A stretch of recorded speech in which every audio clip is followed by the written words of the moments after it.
I'm going to show you how to add a watermark in this quick tutorial using your Go High Level account. If you didn't know, it's a brand new feature and I love helping people save time and learn how to use the new things that come out.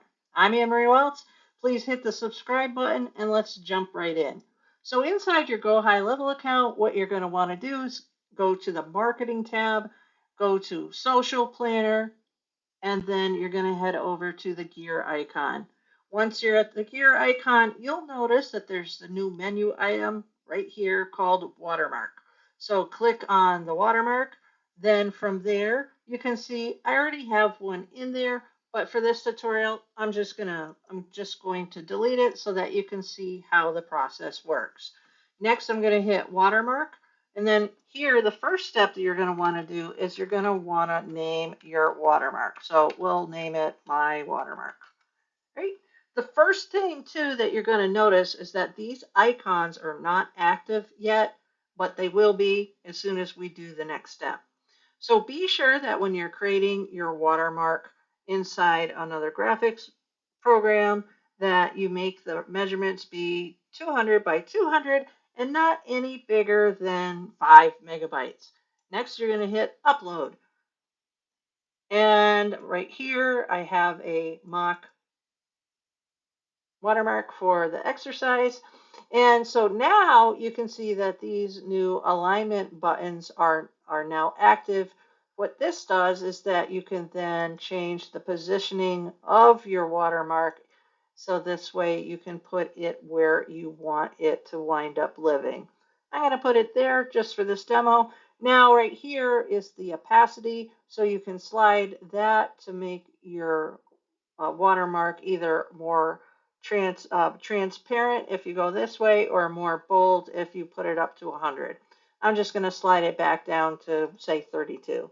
Now next is your scale. So your scale is going to affect the size of the watermark, which that's awesome to be able to have that type of control. And so then I'll put that right there about 26. Now the other feature that you have is going to be your auto padding. What your auto padding does is it creates a little bit of a margin of space between your watermark and the edge of your graphic. If you don't want that, then what you do is you uncheck this box, right? Next, you're going to hit create. And then there you go. But wait, there's more. I'm going to show you what it looks like when you add it to a social post, right? So we're going to go here, we're going to back up. And then we're going to do new post, create new post, select social account right here, right? And then select a picture. We'll go to the media library. And for this, we're just going to go pick a random photo from Upsplash. And then we'll put, let's say we'll put, say computer, right? Search computer.